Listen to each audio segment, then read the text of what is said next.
자, 이번 시간은 부동산 특성 문제 부분이죠. 이미 알고 계시겠지만 부동산 특성 부분은 크게 자연적 특성과 인문적 특성 나누어지고요. 그중에서도 자연적 특성의 출제 비중이 압도적이죠. 또한 해마다 매년 빠지지 않고 특성을 물어보니까 정확한 학습이 필요하다라고 볼 수가 있겠습니다. 자, 1번 볼게요. 대표 문제. 부동산 특성에 관한 다음의 설명 중 틀린 건데요. 1번 자연적 특성은 자연자 붙었죠. 그럼 토지가 자연물로서 가는 특성이다. 그 말은 토지가 원래부터 가지고 있는 특성이란 뜻이 돼요. 그래서 원래부터 가지고 있으니까 선천적이고 선천적인 건 고정돼서 변할 수가 없기 때문에 선천, 본질, 고정, 불변의 성격을 갖는다라고 합니다. 이에 비해서 어차피 자연의 반대가 인문이 되고 인문자가 나왔다는 건 인간과의 관계가 전제되어 있음을 알 수가 있죠. 그래서 인문적 특성은 토지가 인간과의 관계 속에서 나타난 특성으로서 자연의 반대가 인문이니까 선천의 반대 후천, 본질의 반대 비본질 또는 파생적, 그리고 고정의 반대 유동적, 또 가변의 반대, 불변의 반대, 가변적인 성격을 갖는다라고 볼 수가 있겠고요. 그 다음 2번 부동성 나왔죠. 그럼 부동성이란 말은 토지는 그 위치가 고정되어 있기 때문에 움직일 수 없다, 이동할 수 없다는 특성 맞지 않습니까? 그렇죠. 그래서 이 부동성 때문에 부동산 활동과 현상, 시장이 국지화되는 거예요. 일단 첫 번째 요령, 부동산 특성을 물어볼 때 문장 속에서 국지 이 말 나오면 이미 정답은 부동성으로 굳어져 있죠. 근데 국지라는 말은 다르게 바꾸면 지역화된다는 말과 같습니다. 그래서 부동산 시장이 국지적 시장이 된다 이 말과 부동산 시장이 지역적 시장이 된다 이 말은 같은 말로 보시면 되겠고요. 더불어 임장활동, 정보활동 아주 전형적이고 대표적인 부동성과 관련된 표현이에요. 자, 그래서 2번은 맞는 말이고요. 일단은 부동성 나왔으니까 가볍게 좀 정리 좀 하고 넘어갑니다. 자, 부동성은 다른 말로 비이동성 또는 위치의 고정성 이렇게 말을 바꿀 수 있는 거 맞죠? 근데 아니 불자 움직일 동이란 말이죠. 그럼 일단 부동성은 동산과 부동산을 구별하는 기준 근거 또는 기준이 된다라고 보시면 돼요. 그래서 동산과 부동산의 구별 근거나 기준이 되겠죠. 더불어 동산과 부동산의 공시수단, 동산과 부동산의 공시수단이 다르게 되는 이유도 바로 부동성 때문이라고 보시면 됩니다. 또 부동성 때문에 토지는 지역 간 이동이 불가능하죠. 지역 간 이동이 불가능하니까 토지가 있는 현장까지 사람이 이동할 수밖에 없습니다. 그러므로 토지는 견본을 제시하거나 진열이 불가능하죠. 그래서 땅이 있는 현장까지 사람이 이동해야 되기 때문에 임장 활동이 요구되고요. 또한 토지를 둘러보면서 토지와 관련된 각종 정보를 수집하므로 정보 활동이 요구된다. 이렇게 말이 나올 수가 있습니다. 또한 지역 간 이동이 불가능하다 보니까 부동산 시장이 국지화되겠죠. 근데 시장 말고 부동산 활동 현상이 나와도 어차피 국지라는 말이 붙게 되면 모두 부동성을 답으로 하시면 돼요.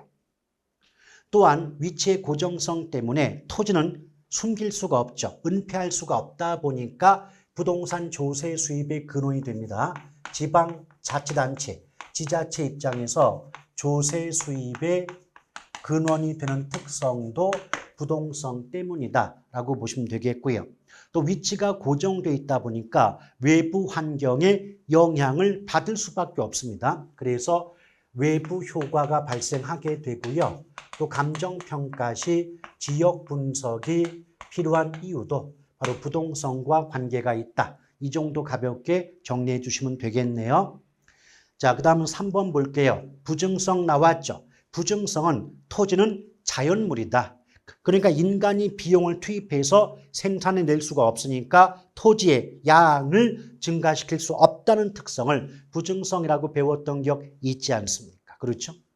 그래서 부증성 때문에 토지에는 소모를 전제로 하는 재생산 이론 및 감가상각 이론의 적용이 배제된다. 이 말은 부증성이 아니에요. 영속성이죠. 소모를 전제로 하는 재생산 이론이 적용되지 않는다는 건 없어지지 않는 거예요. 없어지지 않으니까 재생산, 다시 만들 필요가 없는 거죠. 그럼 왜 없어지지 않는다? 영속적이니까. 그래서 영속성이지 부증성이 아니겠죠. 그렇다면 이제 부증성 나왔으니까 또 가볍게 정리도 하고 넘어갈게요. 자, 부증성은 다른 말로 비생산성이라고도 하죠.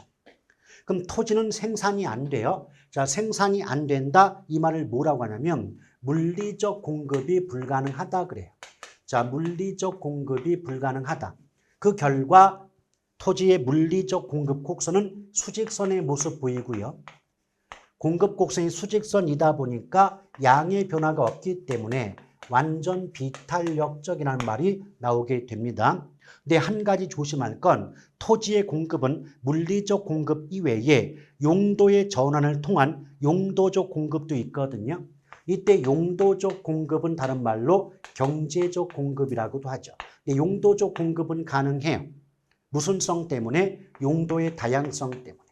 용도의 다양성 때문에 용도적 공급은 가능하다. 차이점 구분하셔야 되겠고요. 그래서 어떤 산지를 개간하거나 공유수면을 매립하거나 간척 사업을 통해서 택지 면적을 확대한다면 이것은 용도를 바꿔서 공급한 것에 불과하기 때문에 부증성 이론의 예외가 될 수 없다는 점을 함께 기억하실 필요가 있는 거예요. 또 부증성 때문에 우리 가면가속 땅이 남아돌겠죠? 왜 생산이 안 돼요? 그럼 토지가 부족하고요. 부족한 땅값이 너무 높게 올라가는 집가구의 문제가 발생하고 집가구의 문제 때문에 투기의 문제까지 발생하죠. 다시 말하면 부증성은 각종 부동산 문제 발생의 근원이 되죠. 그래서 부동산과 관련된 여러 가지 문제 발생의 근원이 바로 부증성이다. 이렇게 정리해 볼 수도 있어요. 더불어 가격이 변화할 때 수요는 바로 변동하겠지만 부증성 때문에 바로바로 생산 공급이 안 되다 보니까 그만큼 어떻게 돼요? 균형 가격의 성립이 어려워지죠. 자, 균형 가격의 성립이 곤란하다, 형성이 곤란하다 이런 식의 말 나오면 벌써 균형 가격 이 말 나오는 그 순간 정답은 부증성이라고 보셔도 크게 지장은 없을 거라고 보여지고요. 또 부증성 때문에 토지의 가치가 형성되기 때문에 지대 또는 지가가 발생합니다. 지대 또는 지가가 발생하게 되고요. 또 부족한 땅을, 자, 부족해지죠? 부족한 땅을 서로 수요자끼리 갖고자 경쟁합니다. 그래서 수요자 경쟁이 발생하다 보니까 결과적으로 부동산 가격 역시도 성격상 수요자 경쟁 가격의 성격을 갖는다라고 볼 수가 있을 겁니다. 아시겠죠? 또 이렇게 땅이 부족하면 땅값 올라가겠죠? 그럼 땅값이 올라가면 땅값과 집약도가 쌍둥이 같은 방향이 되기 때문에 땅값 올라가면 집약도가 커져요. 근데 집약도가 큰 경우를 집약적이라고 하거든요. 그래서 토지 이용이 집약화된다 또는 집약적 이용이 이루어진다. 이렇게 집약이란 말이 나오는 그 순간 이미 정답은 부증성이라고 보셔도 지장 없겠습니다. 자, 4번 토지는 다른 재화에 비해 가치 보존력이 우수하다. 이때 가치 보존력이 우수하다는 건 가치가 안 깎인다. 감가가 안 된다는 거예요. 그럼 감가가 안 된다라고 하는 건 영속성과 관계가 있는 거죠. 그래서 이런 부동산 특성 중 영속성에 기인한다. 맞고요.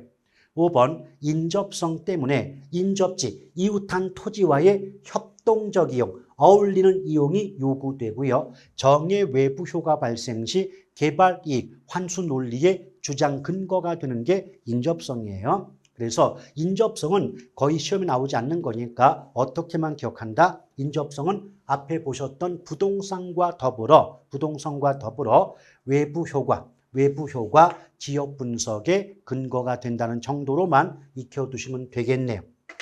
근데 여기 지금 4번에 영속성 나왔거든요. 영속성도 가볍게 한번 정리해 본다면 영속성 때문에 토지는 물리적인 감가가 배제돼요. 즉 물리적으로 감가가 안 되죠. 즉 토지는 아무리 오랜 시간이 흘러도 파괴되거나 훼손되지 않기 때문에 물리적인 면에서 가치가 안 깎인다고 보거든요. 이걸 넓게 보면 그래서 원칙적으로 토지에는 감가상각 이론이 배제된다, 적용되지 않는다 이렇게 말이 나오게 되는 겁니다. 아시겠죠? 근데 조심할 건 영속성 때문에 물리적 감가는 배제가 되겠지만 그러나 토지에도 경제적인 감가는 인정이 된다는 차이점 구분하셔야 돼요. 또 영속성 때문에 토지는 가치가 안 깎이니까 뭐죠? 가치 보존력이 우수하다 그래요. 그럼 가치 보존력이 우수하니까 투자의 대상으로 선호된다 이렇게 말이 붙게 되고요. 또 영속성 때문에 땅을 남한테 빌려준다 한들 땅이 없어지거나 파괴 훼손되지 않기 때문에 소유이익과 사용이익의 분리가 가능하게 되어 분리가 가능하니까 결과적으로 임대차 시장이 발달하게 된다라고 말이 나올 것이고 더불어 가치가 깎이지 않으니까 수명이 길거든요. 수명이 길기 때문에 과거나 현재뿐 아니라 미래까지 고려해서 장기적인 배려하에 부동산 활동이 결정이 되는 거죠. 그래서 미래까지 고려한다. 미래까지 고려하니까 부동산 가격 원칙 중 예측 원칙의 근거가 되고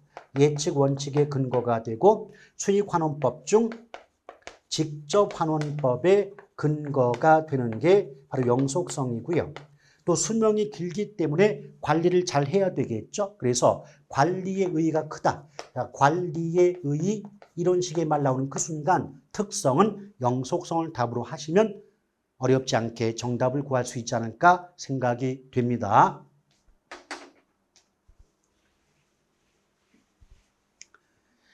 자, 다음 문제 볼까요? 1번 토지 특성에 관한 설명 옳지 않은 건데 이거 간평사 기출이네요. 첫 번째, 부동성은 부동산 현상 및 활동을 뭐라고요? 국지 나왔죠. 그래서 제가 앞에서 뭐라 그랬어요? 부동산 시장이건 현상이건 활동이건 관계하지 마시고 국지 이 단어가 나오는 그 순간 이미 정답은 부동의 답이라고 했던 거 꼭 기억하실 필요가 있죠. 자, 2번 부증성은 생산 요소를 투입하여도 토지 자체의 양을 늘릴 수 없다. 그런 관점에서 부증성을 다른 말로 비생산성, 또 다르게 바꾸면 토지의 물리적 공급은 불가능하다. 이렇게 말을 바꿔볼 수가 있는 거죠. 3번 영속성 나왔죠. 영속성 나오니까 가치가 안 깎이고 수명이 기니까 관리의 의의가 커진다. 그렇죠? 그런데 원가 방식의 이론적 근거가 된다. 자, 영속성 나왔는데 앞에 건 맞았어요. 근데 원가 방식의 근거 이게 틀렸습니다. 왜 그럴까요? 여러분, 이 부증성과 영속성 때문에 토지에는 원가 방식을 적용할 수 없어요. 왜 그럴까요? 자, 상식적인 선에서 생각을 해보세요. 원가가 뭐예요? 어떤 물건을 만들 때 들어가는 비용이 원가예요. 아시겠죠? 그래서 원가 방식은 쉽게 말하면 이 물건 만들 때 비용이 얼마 들었으니까 이 물건 값어치가 얼마다라고 평가하는 방식이 원가 방식이거든요. 맞죠? 따라서 원가 방식을 적용하려면 원가가 비용이 얼마인지를 구할 수 있어야 된다는 거예요. 오케이? 그런데 부증성 때문에 토지는 생산이 안 돼요. 생산이 안 되니까 땅을 만들 때 얼마의 비용이 들어갈지 비용을 구할 수가 없죠. 다시 한번 부증성 때문에 토지는 생산이 안 돼요. 그럼 생산이 안 되면 생산에 소요되는 들어가는 비용이 얼마인지를 구할 수 없겠죠. 그럼 비용을 구할 수 없다면 원가 방식을 적용할 수가 없겠죠. 마찬가지로 영속성 때문에 소모가 안 돼요. 없어지지가 않아요. 없어져야만 재생산하게 되는데 없어지지 않으니까 재생산 안 해요. 그럼 재생산을 안 하니까 재생산 시에 들어가는 비용이 얼마인지 알 수가 없잖아요. 그렇죠? 이런 관점에서 만약 문장 속에서 토지에는 원칙적으로 원가 방식을 적용할 수 없다 이 말 나오면 정답은 부증성 아니면 영속성이 답이 된다는 차이점 꼭 구분하시길 바랍니다. 자, 틀린 거 3번이 되겠고요. 나머지 개별성은 말 자체가 땅은 땅마다 다 다르다. 땅마다 다르니까 다른 걷길이는 비교가 쉽지가 않죠. 어렵죠. 그리고 다른 걷길은 대체하기가 어려우니까 대체 관계를 제약할 수 있다. 맞습니다. 또 인접성의 의미는 계속해서 땅은 연속되어 있지 않느냐. 이것이 좀 연결되어 있다는 관점에서 인접성을 다른 말로 연결성이라고도 해요. 그러니까 쉽게 말하면 우리가 지금 살고 있는 지구라는 행성 자체가 땅 덩어리잖아요. 그럼 땅은 하나로 연결되어 있잖아요. 그러니까 토지는 계속해서 연속되어 있다는 특성을 인접성이라고 하는데 제가 그러지 않았습니까? 인접성은 뜻 정도만 알면 되고 뭐 외부 효과, 지역 분석 나오면 인접성이 답이 된다. 이 정도 보시면 되는 거고 깊숙한 학습은 크게 중요하지 않는 대목이 인접성이에요. 자, 2번 볼게요. 부동산 특성에 관한 다음의 설명 잘못된 건데요. 1번, 자, 부증성 나왔죠. 부증성 때문에 생산이 안 됩니다. 그러니까 물리적 공급은 완전 비탄력적이고 곡선의 형태가 수직선이죠. 그러나 용도의 다양성 때문에 용도적 공급, 경제적 공급은 가능해요. 따라서 경제적 공급 곡선 기울기가 가파른 우상향 곡선의 모습을 보인다. 맞습니다. 잘 구분하셔야 되겠고 2번 부동산의 자연적 특성. 자, 자연적 특성 그랬죠. 토지 및 건물이 본질적으로 갖고 있다. 그러면 생각해 보세요. 자연적 특성은 자연물로서 갖는 특성이죠. 자연물이에요. 근데 건물은 인공물이잖아요. 건물이 자연 상태에서 존재합니까? 아니잖아요. 인간이 지어낸 거잖아요. 맞죠? 그럼 건물 자체는 이미 자연물이 아니기 때문에 자연적 특성이란 말을 섞어 쓸 수가 없는 것이죠. 그래서 이 문제의 정답은 2번입니다.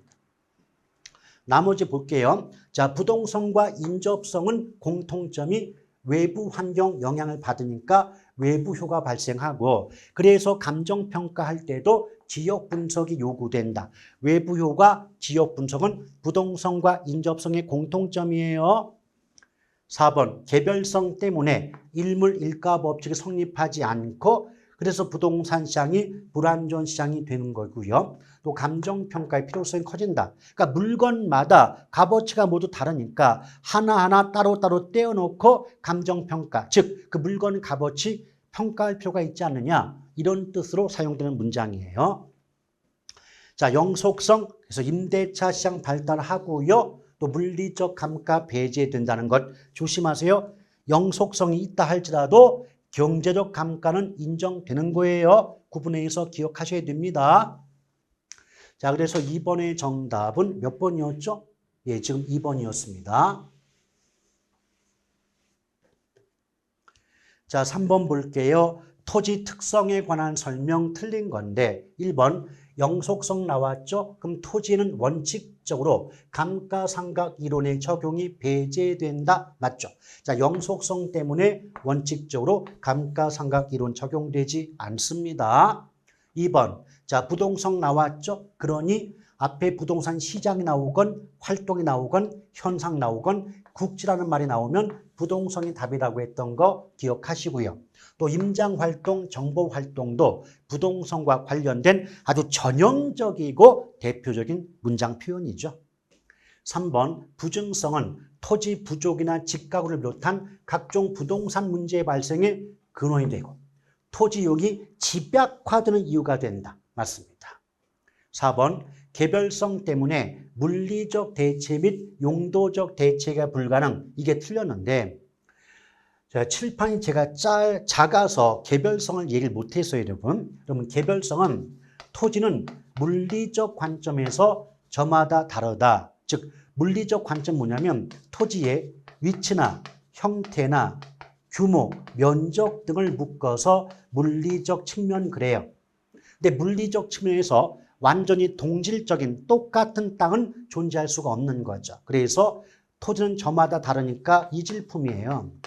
이질품의 경우는 일물일가의 법칙이 성립하지 않아요.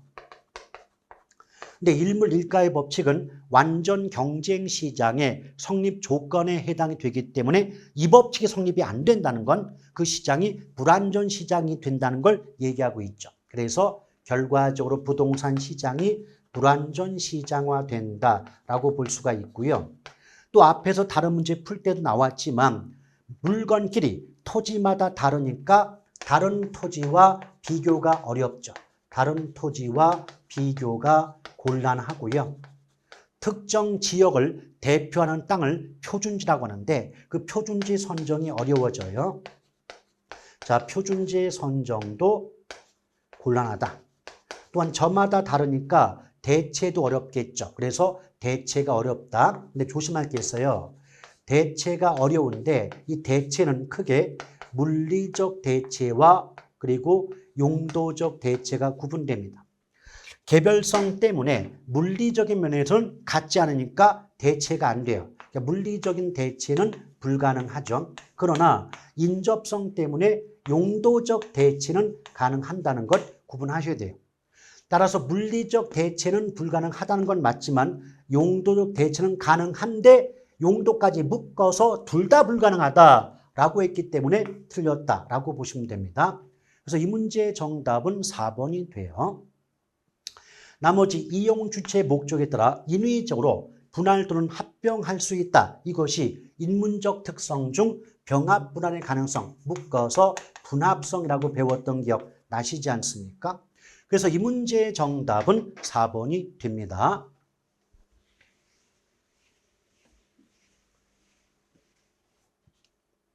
자, 4번. 부동산의 자연적 특성 중 부증성에 관한 설명 틀린 건데 1번. 토지에 물리적 공급이 불가능하죠. 그래서 물리적 공급 곡선은 수직선이고 완전 비탄력적이라고 이미 앞에서 제가 써놨습니다. 2번. 공유수면 매립이나 간척사업, 산지 개간 등을 통한 농지나 택지 면적의 확대는 쉽게 말하면 강을 메꾸거나 바다를 메꾸거나 산지를 농지 등으로 바꾸면 이것은 용도를 바꾼 거예요. 용도를 바꿔서 농지나 택지의 면적이 확대가 된 거죠. 다시 말하면 토지의 양 자체가 늘어난 것은 아니지 않느냐. 그렇기 때문에 얘는 용도의 전환을 통한 용도적 공급 또는 경제적 공급에 불과하기 때문에 양 자체가 증가한 것이 아니니까 부증성의 예외가 아니지 않느냐는 관점에서 2번은 맞는 문장이에요. 3번. 토지에 지대 또는 집가를 형성시키며 최유효 이용의 근거가 된다. 맞죠? 제가 아까 부증성 압축 정리할 때 부증성 해놓고 어때요? 지대 또는 집가가 형성된다라고 압축 정리해 드렸죠. 근데 여기 지금 최유효 이용의 근거란 말 나왔죠. 그러면 또 요령 하나 알려드릴게요. 자, 최유효 이용의 근거다. 이 말 나오면 정답은 부증성 아니면 용도의 다양성이 답이에요. 그러니까 자연적 특성 중에서는 부증성이 답이고 인문적 특성 중에서는 용도의 다양성이 답이 된다라고 보시면 됩니다. 자, 4번. 생산물인 토지는 유한하기 때문에 토지의 독점 소유욕. 자, 봐봐요. 부증성 때문에 토지는 생산이 안 되죠. 그럼 가면 갈수록 땅이 남아 돌아요. 부족해져요. 부족해지죠. 그럼 부족한 그 땅을 나만 갖고 싶어 생각이 들겠죠. 나만 갖고 싶어 이게 독점 소유욕이에요. 근데 만약에 땅이라는 게 지나가는 길가에 짱돌만큼 흔하다, 많다 그러면 굳이 그 땅을 나만 갖고 싶어 이런 생각이 들 이유는 없지 않겠냐는 얘기죠. 부증성과 관계가 있습니다. 또 5번. 부증성에 기인한 희소성은 공간 수요의 입지 경쟁, 그러니까 수요의 경쟁, 수요자끼리 경쟁하는 거죠. 수요자끼리. 그럼 수요자끼리 경쟁하니까 그 결과 부동산 가격은 수요자 경쟁 가격의 성격을 갖는다. 제가 부증성 할 때도 뭐죠? 부동산 가격은 수요자 경쟁 가격의 성격을 갖는다 하지 않았습니까? 근데 지금 5번 문장에서 공급자 경쟁 가격이라고 했기 때문에 5번이 틀린 답에 해당이 되는 거죠. 자, 그래서 4번의 정답은 5번입니다. 자, 5번 볼게요. 역시 부동산 특성 물어봤죠? 파생 특징에 관한 설명 중 가로 안에 들어갈 내용으로 옳은 것 그랬는데 기억은 부동산 관리의 의, 자, 관리의 의 나왔습니다. 관리의 의, 왜 관리가 중요해질까요? 수명이 기니까. 왜 부동산 수명이 길어질까요? 영속성 때문에. 그래서 우리 아까 영속성 정리할 때 관리의 의 나오면 영속성이 답이라고 했던 거 정리했잖아요.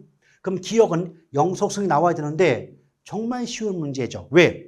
보기 5개 중에 기억번에 영속성 나온 보기는 1번 하나뿐이 없으므로 나머지 니은, 디귿, 리을을 아니 보더라도 답이 1번인 건 알 수가 있어요.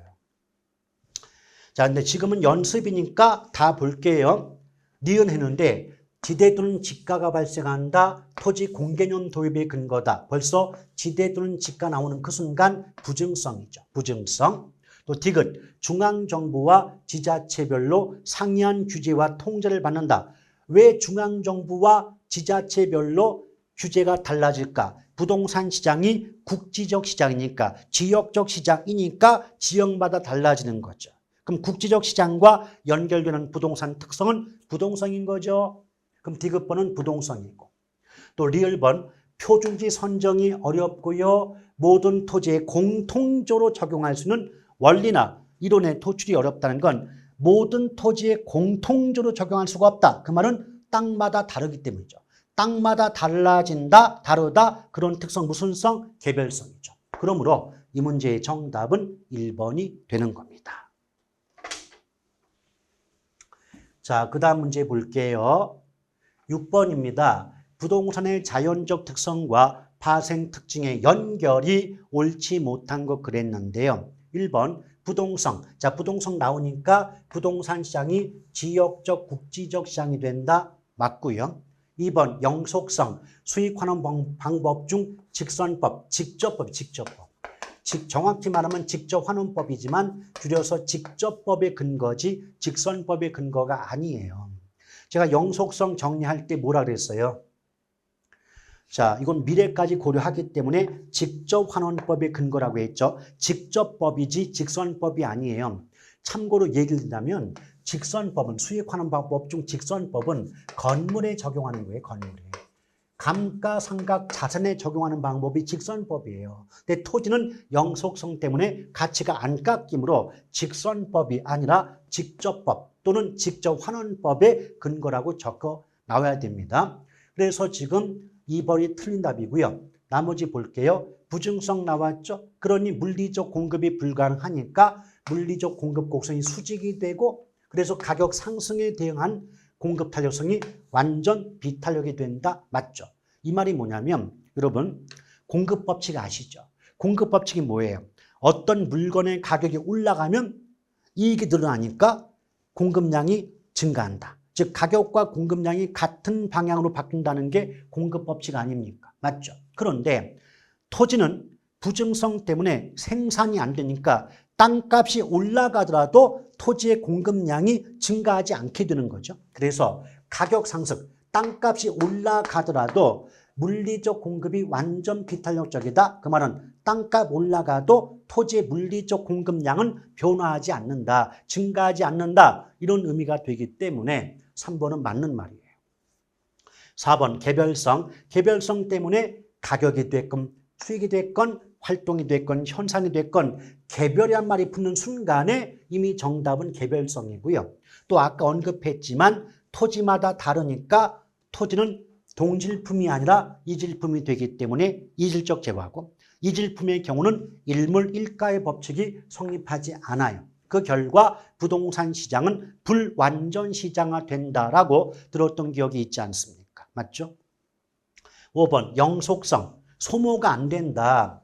비소모적 재화다. 그러니 가격이 떨어지더라도 원래 공급 법칙상 가격이 떨어지면 팔았을 때 얻는 이익이 줄기 때문에 공급이 줄어야 정상인데 땅은 영속성 때문에 땅값이 떨어지더라도 양 자체가 감소하지 않지 않느냐, 줄어들지 않지 않느냐, 이것을 가격 하락에 대한 물리적 공급 감소가 완전 비탈력, 즉 물리적 공급, 토지의 양 자체가 전혀 줄어들지 않는다는 의미를 담고 있는 거죠. 그래서 5번도 맞는 말이에요. 그러므로 이 문제의 정답은 2번이 됩니다. 자, 7번 볼게요. 부동산은 다른 재화와 구별되는 독특한 특성이 있다. 틀린 걸 골라봐라. 이쯤 되면 지겨워요. 1번 부동성 나왔죠? 그러니까 지방자치단체의 조세 수입의 근원이다. 왜? 부동성 때문에 땅은 은폐, 숨길 수가 없거든요. 숨길 수가 없으니까 어떻게 돼요? 그 땅 갖고 계시네요. 재산세 내시죠. 토지세 내시죠. 라고 한다는 거예요. 그 따라서 지방자치단체 운영을 위한 세금, 조세 수입의 근거가 되는 게 부동성이 되는 거고요. 또한 감정평가 시 지역분석. 그래서 외부효과, 지역분석 나오면 정답은 부동성 아니면 인접성이 된다는 거 알고 계신 거죠? 2번 영속성 나왔죠? 따라서 소모되지 않으니까 소모를 전제로 하는 재생산 이론이나 사고방식을 토지에 적용할 수 없다. 까진 좋았다고. 그런데 제가 아까 뭐라 그랬어요? 영속성 때문에 물리적인 감가는 안 되지만 조심할 것. 경제적 감가는 인정된다 그랬어요. 그래서 물리적 감가는 배제가 되지만 경제적 감가는 발생한다, 인정한다고 해야 되는데 물리와 더불어 경제까지 묶어서 배제된다 했으니까 이게 잘못된 거죠. 그러므로 7번의 정답은 2번입니다. 나머지 3번 위치의 고정성. 그 위치의 고정성이 부동성이에요. 자, 이 부동성 때문에 주변에서 일어나는 환경 조건의 변화가 부동산 가격에 영향을 주는 외부 효과가 발생한다. 그렇죠? 외부 효과, 지역 분석은 부동성이 답이라는 것 몇 번에 걸쳐서 반복하고 있지 않습니까? 자, 4번 부증성 나왔죠? 그러니까 공간 수요에 수요자끼리 경쟁이 발생하고요. 그래서 이는 땅이 부족해지니까 집가 상승의 문제를 유발하기도 하겠죠. 왜 수요자끼리 땅을 차지하고자 경쟁할까요? 생산이 안 되니까. 땅이 부족하니까. 부족한 땅을 수요자끼리 차지하려고 경쟁하고요. 수요자 경쟁의 결과 땅값은 올라갈 수밖에 없지 않습니까? 맞죠? 자, 5번 개별성 때문에 특정 부동산에 대한 시장 정보의 수집이 어렵고 거래 비용이 높아질 수 있다 맞는데 이것은 이 부분 시장 정보의 수집이 어렵고 비용이 높아질 수 있다 이 부분이 부동산 시장의 특성 관련해서 부동산 시장의 특성과 관련해서 기억나십니까? 거래의 비공개성. 자, 부동산 시장은 거래 정보가 외부에 공개되지 않는 특성을 가지고 있다 보니까 그만큼 정보의 수집이 어렵고 정보 수집 비용이 많이 든다라고 배웠던 적 있잖아요. 그렇죠? 근데 그때 제가 뭐라고 알려드렸어요? 시장 특성 중 B자 돌림, 거래의 비공개성, 상품의 비표준화성, 시장의 비조직화성, 이 B자 돌림은 자연적 특성 중 개별성과 관계가 있다고 했던 거 기억하고 계셔야 되는 겁니다. 아시겠죠? 그래서 어찌됐든 이 문제의 정답은 2번이었다. 자, 8번 볼게요. 토지의 자연적, 인문적 특성에 관한 설명 중 자, 옳은 거에 옳은 거 1번 부증성은 토지의 경제적 공급을 완전 비탄력적으로 만든다. 자, 부증성 때문에 토지의 물리적 공급이 불가능해서 물리적 공급이 완전 비탄력이고 경제적 공급, 즉 용도적 공급은 가능하다고 배워보셨잖아요. 맞죠? 그래서 경제적 공급이 아니라 물리적 공급이 완전 비탄력이지 경제적 공급은 가능하다라고 기억하셔야 됩니다. 1번 틀렸고요. 2번 토지의 공공성, 토지의 사회 공공성 때문에 정부가 시장에 개입하는 근거가 돼요. 그럼 정부의 시장 개입의 명분이 강화되는 거지 약화될 이유가 없는 거죠. 자, 3번 부동성 나왔습니다. 부동성 나와서 시장이 국지화된다까진 좋았는데 부동성이란 말이 뭐예요? 이동이 불가능하다는 뜻 아닙니까? 그럼 토지의 위치가 고정되어서 이동할 수가 없어요. 이동시킬 수 없는데 어떻게 견본을 제시할 것이며 진열이 용이하다고 말할 수 있겠습니까? 그렇죠? 위치가 고정되어서 사무실까지 이동시킬 수 없으니까 견본을 제시하거나 진열이 불가능한 상품이지 진열이 용이한 상품이 아닌 거죠. 4번 토지의 영속성, 영속성 때문에 임대차시장 발달한다라는 것까지 좋았는데 시장이 국지자 나오면 이건 부동성이지 영속성이 아니지 않습니까? 틀렸고요. 5번 토지는 이용의 비가역성, 그러니까 땅은 어떤 용도로 한 번 이용하면 비가역, 다시 돌리기가 어렵다. 다른 용도로 바꾸기가 어렵다 보니까 의사결정 과정에서 미래까지 고려한 장기적인 관점에서 배려가 필요하지 않느냐. 5번은 정확히 맞는 말이죠. 그래서 8번의 정답은 5번이 되겠습니다. 자, 이렇게 해서 첫 번째 부동산 총론 파트를 마무리 지었고요. 이제 제2편 부동산 강론에서 제1장 부동산 경제론으로 들어가 보도록 하겠습니다. 일단 부동산 경제론에서는 가장 먼저 수요와 공급에 대한 기본적인 개념 파악이 이루어져야 될 것이고 그 다음으로 균형의 변동, 그 다음에 탄력성, 그리고 경기 변동과 거미집 이론의 순서로 이루어진다라고 보시면 됩니다. 자, 지금 경제론에서 공략본 나와 있죠? 쭉 한번 읽어보시고요. 자, 수요와 공급의 대표 문제 먼저 볼게요. 부동산 수요에 관한 설명 중 옳은 건데 부동산 수요 곡선이란 단위당 임대료, 경제론 문제에서 임대료는요. 그 물건의 가격이라고 보셔도 상관이 없죠. 그래서 그 물건 한 개당 가격과 수요량과의 관계를 나타낸 곡선이다. 맞습니다. 일단 문제를 풀어놓고 하나하나 이제 설명드려보고자 하는데 그래요. 일단 수요 곡선 나왔죠. 그러면 이번에 수요 법칙과 연결됩니다. 자, 수요 법칙 나왔죠. 근데 수요 법칙은 재와 어떤 물건의 가격과 그 물건의 수요량이 반비례 관계에 있다는 원리가 수요 법칙이에요. 이게 무슨 말이냐면 제가 전에 그랬죠. 수요자부터 무조건 사는 쪽 입장에서 생각을 하라고 강조를 드린 바가 있습니다. 그럼 수요 법칙이 뭐냐?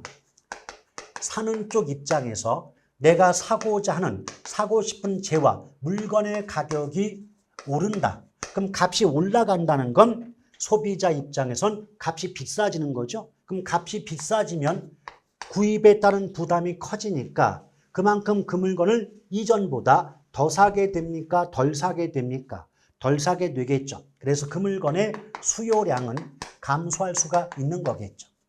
뒤집어서 물건의 가격이 내려간다는 건 값이 싸졌다는 거죠. 그럼 값이 싸지면 이때를 기회로 삼아서 더 많이 사려고 할 겁니다. 결론적으로 그 재화의 수요량은 증가하겠죠. 그럼 화살표를 잘 보세요. 가격 오르면 수요량이 줄어들고 가격 내려가면 수요량이 늘기 때문에 가격과 수요량은 서로 반대 방향으로 바뀌죠. 그럼 반대 방향으로 바뀌면 비례 관계입니까? 반비례 관계입니까? 당연히 반비례 관계죠. 이걸 수요 법칙이라고 해요. 그래서 이 수요 법칙의 결과 상품의 가격과 수요량이 반대로 바뀌다 보니까 수요 곡선은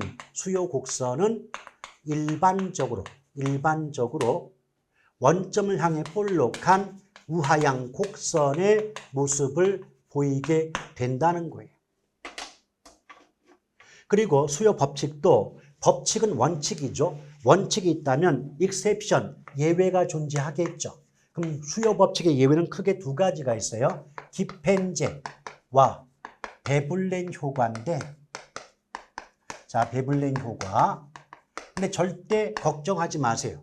출제자가 기펜제가 뭐고 베블렌 효과 뜻이 뭐냐고 절대 물어보지 않아요. 다만 기펜제 또는 베블렌 효과 이 말 나오면 수요 법칙의 예외라고 보시면 돼요. 오케이? 자, 근데 왜 수요 곡선이 우하향하느냐? 이유가 뭐냐라고 물어본다면 가격 효과 때문이가 답이에요. 근데 가격 효과는 소득 효과와 대체 효과의 합성작용이거든요. 근데 이것도 수업할 때는 다 알아들으시는데 막상 문제를 풀라고 하면 헤매는 분이 가끔 있으십니다. 그래서 어떻게 기억한다? 만약 같은 물건 하나만 나오면 소득 효과가 답이고 서로 다른 물건 두 개가 나오면 대체 효과를 답으로 하시면 되는 거예요. 자, 이 정도 보시고 또 마찬가지로 여러분, 자, 수요 가격이라는 게 있거든요. 자, 수요 가격은요, 어떤 그 수요자, 그러니까 사는 쪽 입장에서 집을 의사가 있는 또는 구입할 의사가 있는 최고한의 가격 또는 최대한의 가격을 우린 수요 가격이다 이렇게 볼 수가 있겠고요. 또 부동산 수요는요, 일정 기간 동안에 재화와 용역을 구매하고자 하는 의사들은 욕구이기 때문에 기본적인 성격상 유리한 개념이고 또 구매하고자 함으로 사전적 개념에 해당이 되죠. 또 반드시 구매 능력을 갖춘 유효 수요이어야 한다는 것을 알아두실 필요가 있겠습니다. 아시겠죠? 또 수요 곡선도 기본적으로 개별 수요 곡선과 시장 수요 곡선이 구분되는데 개별 수요 곡선을 수평으로 합해서 나온 곡선이 시장 수요 곡선이다 라고 기억하실 필요가 있겠죠. 근데 공급 곡선이건 수요 곡선이건 개별 곡선보다 시장 곡선의 기울기가 완만하죠. 시장 곡선 기울기가 완만하고 기울기가 완만하다는 건 반대로 탄력성은 개별보다 시장 곡선이 더 탄력적이다. 탄력성이 크다. 이것도 함께 기억하시면 되겠습니다. 자, 그래서 일단 2번 틀렸고요. 그 다음 3번 주택 임대료. 자, 가격이 올라요. 가격이 오르면 소득 효과에 의해서 다른 재화 그랬죠. 잘 보세요. 여기 주택이란 물건이 있는데 다른 재화가 나왔다면 물건이 하나입니까? 두 개입니까? 물건 두 개죠. 제가 앞에서 뭐라 그랬어요? 내용 기억하지 마시고요. 물건이 두 개가 나오면 대체 효과가 답이다 라고만 기억하자고요. 그럼 얘는 대체 효과라고 해야 되는데 소득 효과 나왔기 때문에 틀린 거고요. 4번 해당 재화 가격 이외의 요인이 변화하여 해당 재화의 수요량이 바뀐다. 즉, 그 물건 값 아닌 다른 원인 때문에 그 물건의 양이 바뀔 때는 양자를 빼는 겁니다.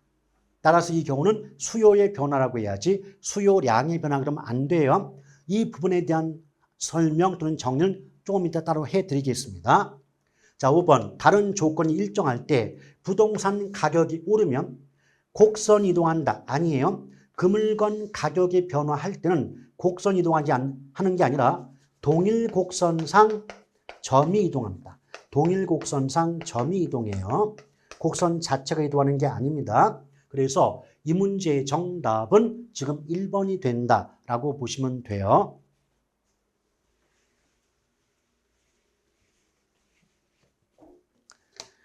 자, 1번 볼게요.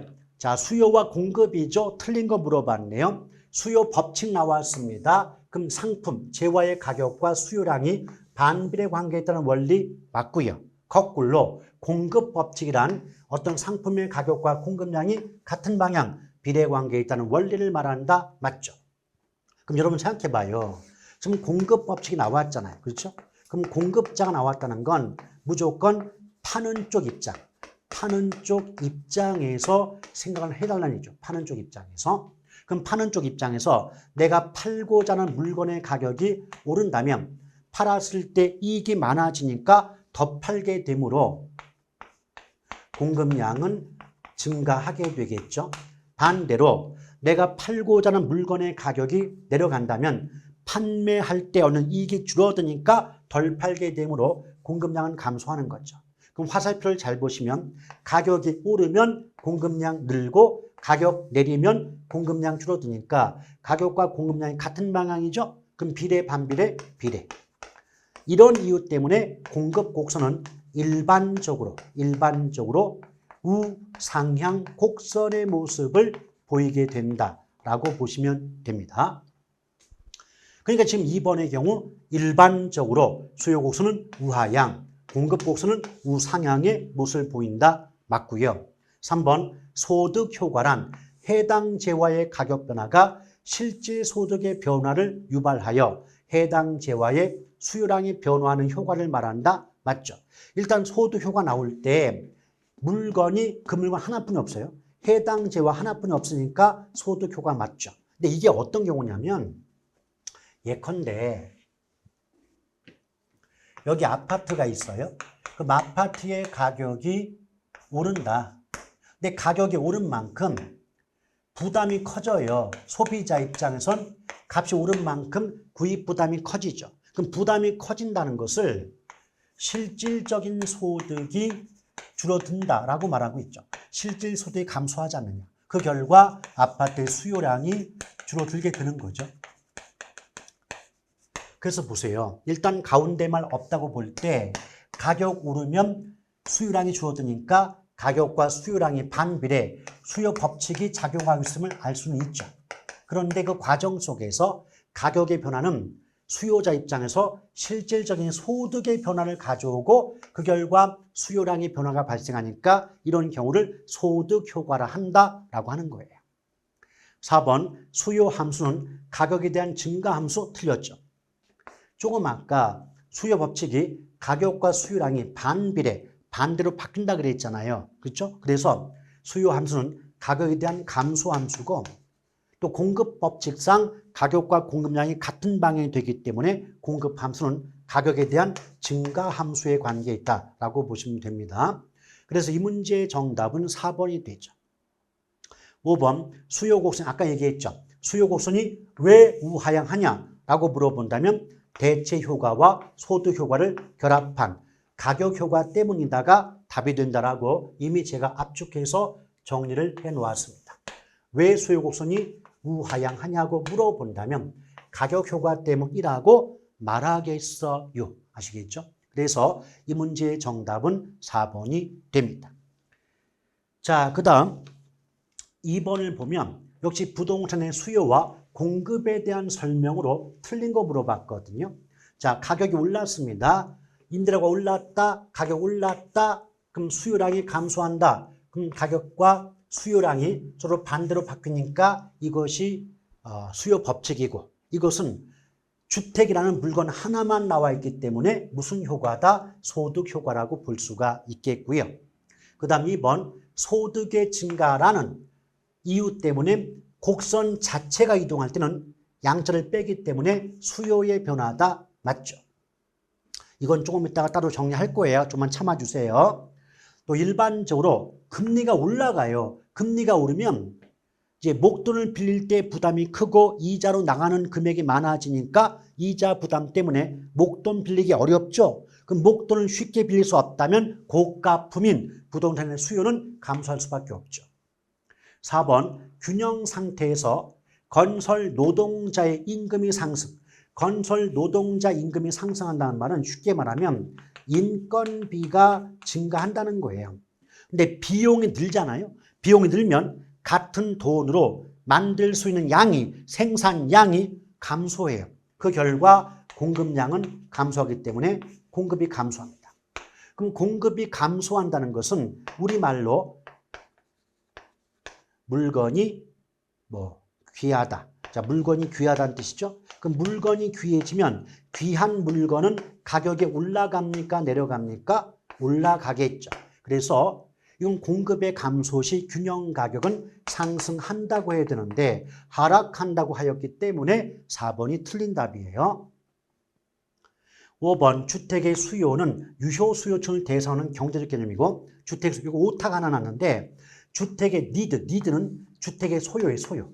그러니까 첫 번째는 주택의 수요가 맞고요. 두 번째 줄은 주택의 수요가 아니라 주택의 소요. 수를 소. 한 글자 바꿔주시면 되겠습니다. 이게 편집 과정에서 뭔가 이제 오류가 발생한 것 같아요. 원문을 제가 봤는데 원문에는 소요라고 써 있거든요. 그래서 주택의 수요는 디맨드고 소요가 니드다라고 보시면 됩니다. 그래서 어떻게만 구분하는데요. 일단 5번은 맞는 말이에요. 단순히 오타만. 주택 수요를 소요, 수를 소. 한 글자 바꿔만 주면 나머지는 모두 맞아요. 그래서 일단 주택의 수요는 경제적 개념이고 유효 수요층이 대상인 반면 소요는 정책적 개념으로서 저소득층이 대상이 된다. 이런 차이점 정도만 구분하셔도 충분하게 답을 구할 수가 있겠습니다. 자, 그래서 이 문제의 정답은 4번이 되는군요. 자, 여기까지 보시고 다음 문제부터는 다음 시간으로 이어가도록 하겠습니다.